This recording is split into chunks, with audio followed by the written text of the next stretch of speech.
dear beloved, Boss Mike, Cervera.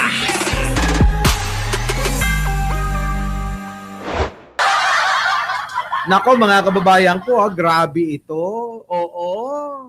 Matindi mga kababayan, may gulpihan daw na nangyari.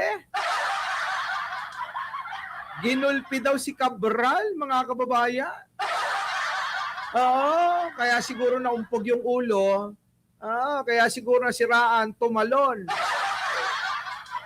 Kaya dapat sisihin talaga rito kung sino man yung nanggulpi na yan. Ano?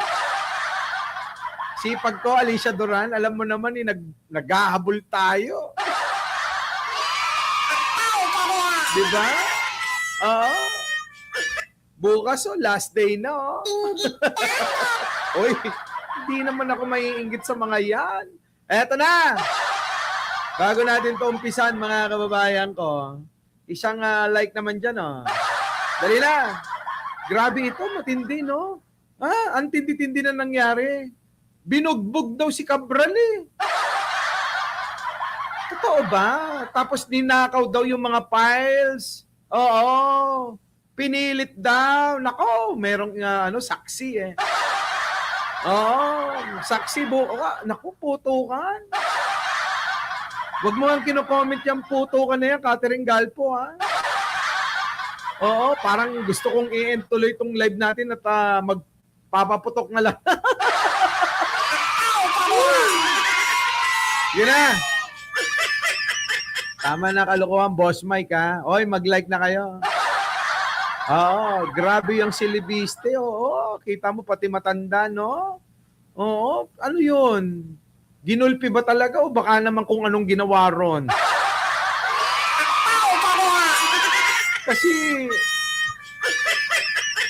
Kasi di ba wala naman daw CCTV sa loob ng opisina? Kaya minsan, mga kababayan, ano kaya talaga totoong ginawa? Kasi parang may mga kalmot-kalmot pa sa mga kamay, Tindi ba ng paghawak yun? Ganon? Talaga, malisyoso yung utak mo. Ang dumi-dumi. Ang dumi-dumi. Eto na, mga kababayan ko. Flash report! Pasok! Daw ang pagkuha ni Representative Leandro Leviste sa mga files ni umaang dating DPWH Yusek Catalina Cabral. So ninakaw, sapilitan pala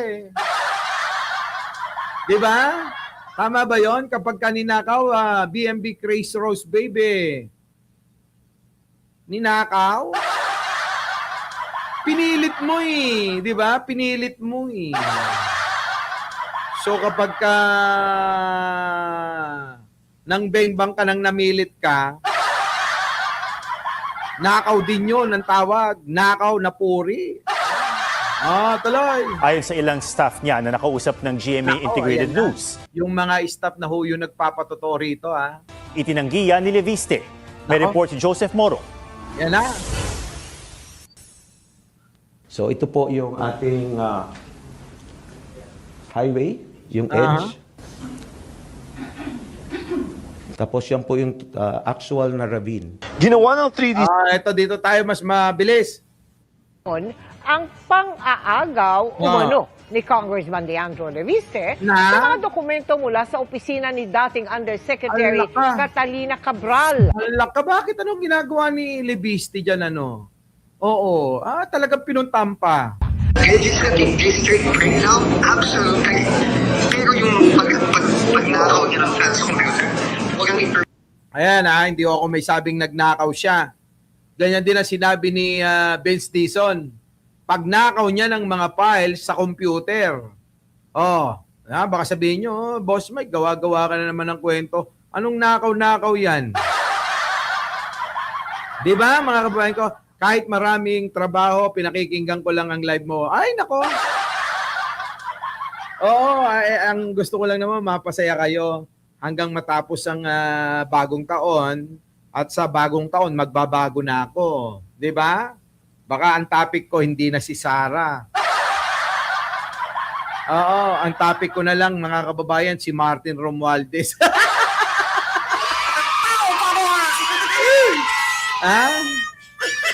'Di ba? Nakakasawa na si Sarah eh, 'di ba? 'Di ba na, 'di ba? Ano? Okay ba 'yon? Tutok lang tayo. Sa lahat ng mga vlogger, ako lang ang nagba-vlog. Ang topic ko si Martin lang. Wala nang iba. Ano? Ha? Hanggang sa mapurga kayo, ano? Focus na lang ako Martin Romualdez. Eto na. Tuloy. Yun. Yung pag yung nakipagagawan siya ng papel kay Cabral o yung imprimatur. Why mo yung imprimatur? Pasok po kami. Nakita po namin. Ako, eto na mga kababayan ko. Yang anino na yan mga kababayan ko, tauhan ho, stop ni Yusek Cabral. Eto na, nagpapatotoo na. Imprimatur. Why mo yung imprimatur? Pasok po kami. Nakita po namin sa loob. Parang si Kong po, kuha siya ng mga dokumento. Ay, kuha ka pala ng kuhang hayop ka. Sumagnanakaw nga pala si Libiste, no? Tuloy. Doon daw, sa pilitang nangopya ng mga files Laka. galing sa computer si Leviste. Sa pilitang nangopya ng files. Grabe, kapal na mukha nitong bagitong congressman na to, ha? Tuloy. Kuha ito ng pagpunta ni Batangas 1st District Representative Leandro Leviste sa opisina ni dating Public Works and Highways Undersecretary Catalina Cabral noong September 4, 2025. Oo nga, no? Tuloy-tuloy lang siya mga kababayan sa kwarto. Sa videong ito, nakuha pasado alas 5 ng hapon na, makikitang lalabas si Leviste mula sa opisina ni Cabral at pupunta sa programming office sa kaparehong floor. Kasunod na si Cabral. Sa isa pang kuha ng CCTV, lalabas sina Cabral at Leviste mula sa programming office. Si Leviste may hawak ng mga papel habang tila may ipinapaliwanag sa kanya si Cabral. Ito yung opisina ni dating DPWH Undersecretary Catalina Cabral dito sa DPWH Central Office. Walang CCTV sa loob at ayon din sa mga staff na nakausap natin, ang hindi nakita sa CCTV ay yung mga naging aksyon ni Batangas Representative Leandro Leviste kung saan may hinahanap siya ng mga dokumento kay Cabral. May hinahanap daw mga kababayan. May pagka-clipto din pala. Di ba, no? Ganun pala yan. No? Mga kababayan ko, no? Mga mandurugas. Persahan o manong nanguha si Leviste ng mga dokumento at kumopya ng mga files sa computer sa opisina ni Cabral at programming office. Iniwan nila ang dalawa sa opisina ni Cabral pero maya-maya pa. Hanggang sa may narinig na lang po kami mga kalabog sa loob. Ayan, mayroon ng kalabugan mga kababayan ko.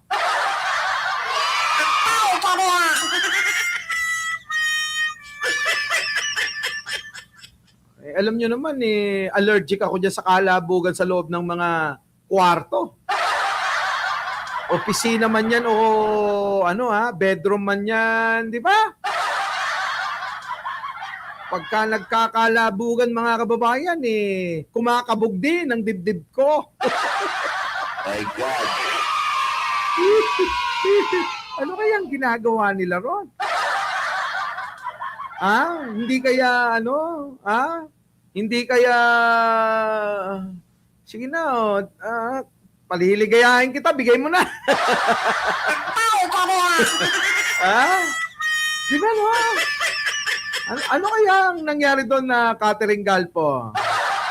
Alicia Durana, iba na naman nasa Oo! Ba, mga kababayan ko, kahit ganun-ganun si Cabral, tignan nyo naman, di ba? Di ba nga, sabi nga nila, nagkaroon pa ng Sobetra. Na isang contractor daw, yung naging Sobetra ni Cabral. Grabe, no? Kung saan na naman mapupunta yung kwentuhan natin nito. Tuloy! So, syempre po, si ma'am po kasi may edad na din ho and... nga. Wala! Oo! Ay! Malay mo naman kung nagdala ng Vaseline si Leviste.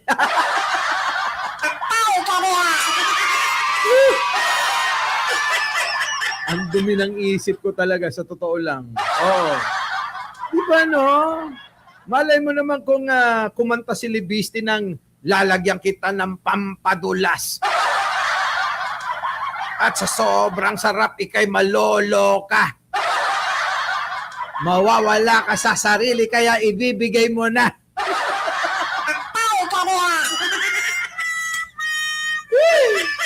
Grabe. Grabe na. Hayaan mo na yun, Brenda Borton, no? Eto na. Eto na. Ano ba yan? Ano ba nangyayari? Liwanagin nyo kasi. Alam nyo, itong mga nagkukwento lang naman ng nakakapagbigay sa atin ng ano,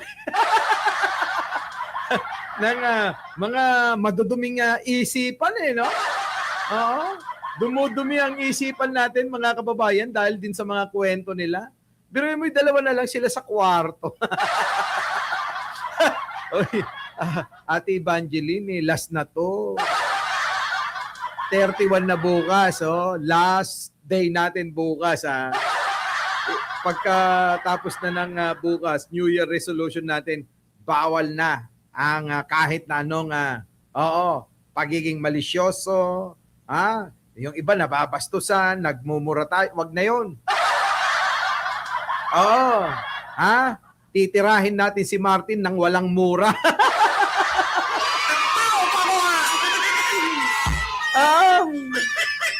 Next year tayo, ganun eto na.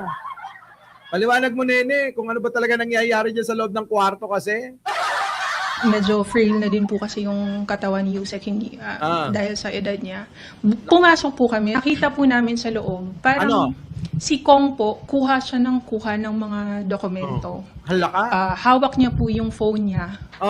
Tapos binivideohan niya po lahat. Nako. Ng mga papel. Tapos si ma'am po, parang, Kong, wag naman, ano po. Kong, wag po! Kong, wag po! Maliit! Teka! Ay! Mga kababayan ko, no? Sabi daw ni, ni Yusek Cabral, Kong, wag po, wag po.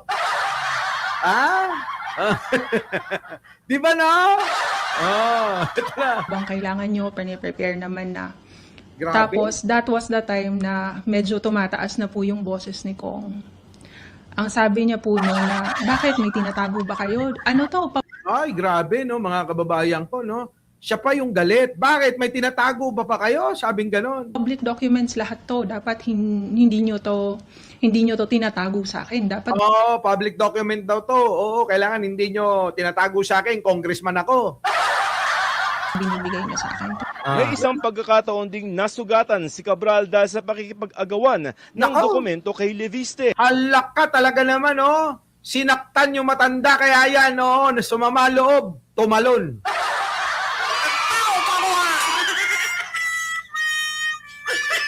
Diba? Juicy pa. Oh, eto na. Oh. Oh, eto na, ha. Oh, pasok. Ano yan, cool? Titirahin kita ng patalikod? Hindi, meron akong booking. Eto na. Ang alam ko, paper cut. Nakikipag-agawan siya ng dokumento. Nako. Kay Yusek po, Dito makikita na tila may bandage na sa kamay si Cabral Nako po, habang ayan may na. kausap ito sa telepono. Ay, tinawagan niya na. Pumunta ko nito si Congressman Libiste. Madam Sara. Paano ngayon ito, Madam Sara? Kinuha ni Libiste yung mga dokumento. Nandun pa naman yung pangalan mo. Diba? Kasama pa yung kapatid mo, pati tatay mo. Pati si Roque kasama, oo. Nako, patay na. Grabe, oh. Yan na nga siguro yung sinasabi. Pero alam nyo, ako nagtataka. Unawain nyo yung sasabihin ko sa inyo. Ako nagtataka, total naman yan na nga, marami nang nagpapatotoo na may mga dokumentong nakuha si Libiste. Hindi ba kayo nagtataka kung bakit hindi pa niya nilalabas? Sige nga ho. Hindi ba kayo nagtataka? Ako nagdududa at nagtataka. Nagtataka ko kung bakit hindi siya pa nilalabas. nagdududa ako kung bakit hindi niya rin nilalabas. Bakit kanyo? Hindi kaya ang makikita nyo doon yung mga pangalang kaalyado rin ni Libiste? Isip ha? Kasi nagtataka ako sa kaatatan ni Libiste na magpasikat yan. Kung ang mga nakanandya dyan na pangalan ay wala ang mga pangalan ng mga idol niya tulad nila Rodrigo Duterte, Bongo, kung sino yung mga nasasangkot dyan. At sino pa? Si Pulong Duterte, Sara Duterte, di ba? Sabi nga niya, pati nanay niya nando doon. Ngayon, hindi kaya ang nakuhang dokumento ni Congressman Libiste ay puro ang ituturo ay ang mga Duterte? Kaya hindi niya mailabas-labas. Kaya namimili lang siya kung ano yung gusto niyang ilabas. Sipin niyo maigi, mga kababayan ko. Ako, dudang-duda talaga dyan. Dudang-duda talaga ako di ba? Sabi rito, Sabi, Boss Mike, lahat ng linyahan ninyong mga BBM vloggers, iisa. Ano ba bang in? Iba po Ernesto Villanueva. Kung ang linyahan nila pinagtatanggol nila si Martin, ako iba. Paano magiging isang linyahan lang yun? Kung ako'y tumutulig siya kay Saldico Martin Romualdez. Diba? Parang magkaiba naman yata. Eto na pasok natin. Nasaan na yun? Tuloy. Para daw mapayapa si Leviste, iniutos ni Cabral na bigyan ito ng kopya ng listahan ng National Expenditure Program at GAA na nakalagay ang pondo sa mga distrito para sa taong 2025. Pero dahil natagalan ang pagpiprint ng dokumento, pinuntahan na ni Leviste ang opisina kung saan ito piniprint. Doon daw, sa pilitang nangopya ng mga files galing sa computer si Leviste. Ninakaw nga. Di ba? Ninakaw mo na, hindi mo pa nilabas. Sabi ni Florendo. Sabi rito 100% duda talaga. Kasi lalabas yung power scam contract niya. 'Di ba? Ang panahon ni Digong, yung kanyang power scam scam tuloy Yung solar panel ba? Nakontrata niya sa gobyerno. Ayun, mga kababayan ko. Hindi kaya kasama doon? Nako, ewan ko na lang mga kababayan. Eto na! Pasok na, pasok! Pasok! Umupo po doon si Kong. Tapos nagkalikot-kalikot na siya ng mga ng mouse, ng keyboard. Sinabi ko naman na Kong, wag naman ganito.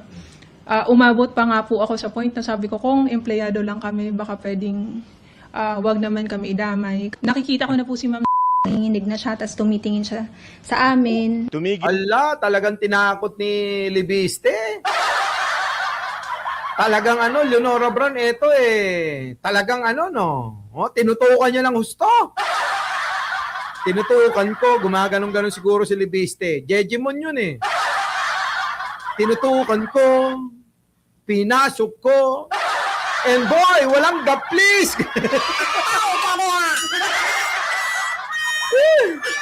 Grabe, ang tindi.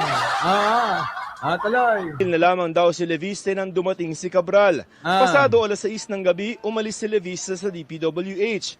Nagdesisyon daw silang magsalita ngayon dahil si ginagawa na rin ni Leviste. The entire time na nagsasalita si Kong, ang iniisip ko, patay na yung tao, tapos nag-iimbento ka pa ng kung ano. Frustrating lang po na how can someone accuse, 'di ba? Yung mga ganitong bagay sa taong patay na parang ginagamit niya pa si Ma'am. How would we know? Grabe ka, Libiste. Ninakawan mo na. Kahit patay na. Malamang ikaw ang dahilan kaya nagpakamatay yung ali. Di ba Si Libiste, mga kababayan, ang dahilan. Kaya nagpakamatay yan. Maniwala kayo. Diba? Kasi mabibisto, mga kababayan, yung relasyon nila kay Digong. Diba? Hindi kaya ganon? Boss Mike, ba't naman napunta doon sa relasyon kay Digong? Mali ba natin? Alam mo naman si Digong, manyakis yun. Di ba? Ito na. That what he's saying, definitely po kasi hindi naman nagbigay si ma'am ng authority eh. I was there the entire time. Alam kong hindi yun, walang authority na parang... So, buong ano daw yon, buong pagkakataon na yon, nando doon itong staff na nagsasabi na talagang nagsamala demonyo. Super science si Libiste. Di ba? Nag-super science si Libiste. Eto na. May authority dun sa printed, pero meron pa po kasi siyang ibang mga statements na ina-attribute kay Yusek. Ayon kay So ninakaw talaga. Kayo, ayan, no, Teresita ta, no? Ninakaw talaga. Dinugas. Di ba? Lagot ka, Libiste. Mumultuhin ka ni Yusek Cabral. Nako, ewan ko na lang mga kababayan ko. Pero maliwanag na ho ito. Pinagpepiestahan ngayon sa social media. Libiste, pumunta nga siya sa opisina ng Cabral pagkatapos niyang puntahan ang isang assistant secretary ng DPWH. Itinanggi ni Libiste na nakipag-agawan siya ng mga dokumento kay Cabral. Kita mo? Sinungaling pati. Alam niyo, minsan natotopakan na ako rito. Mukhang matindi sapak sa ulo rin ni Libiste, ano? Mukhang matindi rin. Oo. Ang dami ng mga ginagawa nito, wala pa rin napapatunayan hanggang sa ngayon. I vehemently deny na may inagawan akong dokumento from Yusek Cabral. At ang tanong ko po, bakit ngayon lang po yung sasabihin kung totoo man yan? Alam nyo, kapag maraming pera talaga, nakakabuang. No? Oo, nakakabuang. Tignan nyo mga kababayan ko, yung mga ibang mga mayayaman dyan. Para silang si Libiste, no? Nerd! Alam nyo ho yung mga nerd na tao? Parang si Sarah lang, no? Teresita Tan, no? Brenda Morton, Josephine Santos, Aurora Hernaez, Roselyn, grabe. Ibang klase, no? Buang talaga pag na-associate sa mga Duterte. Pareha sila na Kiko, may sayad. Ewan ko. Namin si Libiste kung totoo rin na nangopya siya ng files mula sa isang computer at kung ano ang mga nakuha niyang dokumento. Sabagay, test nga niya, no? Kaya nga eto na kick out eh. Kasi nangongopya, mahilig talaga mangopya. Mahilig mangopya yan eh, si Libiste. Kaya na-kick out yan sa Amerika. Nako, ewan ko na. Able to get some documents from the desktop. Okay. Hindi mo lang sabihin. I hope that the public can see na lahat ng direction ko ay para maging transparent tayo sa budget. So, anong file? Paano maging transparent kung hanggang ngayon hindi mo pa rin pinapakita yan, damuho ka? Diba? Para ka ng gago. Tignan mo yung tsura mo. Daig mo pa, nagdodroga. Sa totoo lang ho, mga kababayan. Yung itsura ni Libiste, mukha nang nagdodroga. Para bang mga kababayan ko kulang na lang Kulang na lang uminom ito ng sleeping pills para makatulog siya. 'Di ba? Oo, ngaw-ngaw lang talaga ng ngaw-ngaw ito. Wala namang pinapakitang mga ebidensya. Nakuha mo, sir. Kung meron. Basta ang sinasabi ko kay Sec Vince, wag nang tanongin anong meron ako. Ilabas mo lang lahat ng meron ka. Ikaw to, kita mo? Kung di ba naman bobot tanga rin to? Mga kababayan ko, hindi porke mayaman. Oo, matalino yan. Haring may katalinuhan silang sa ibang bagay, pero sa ibang bagay, mga bobo yan. Diba? Tulad dito sa pangangatwiran, biruin mo, ikaw yung ngaw-ngaw ng ngaw-ngaw. Ikaw yung putak ng putak, nakala mong binabae kang lintik ka. Diba? Akala mo, binabae itong lintik na to Yung bang putak na kala mo'y nagyayaya ng bengbang na manok? Yung wala bang bumibengbang sa kanya? Kaya wak-wak katak! Wak-wak katak! Ganun ang ganun.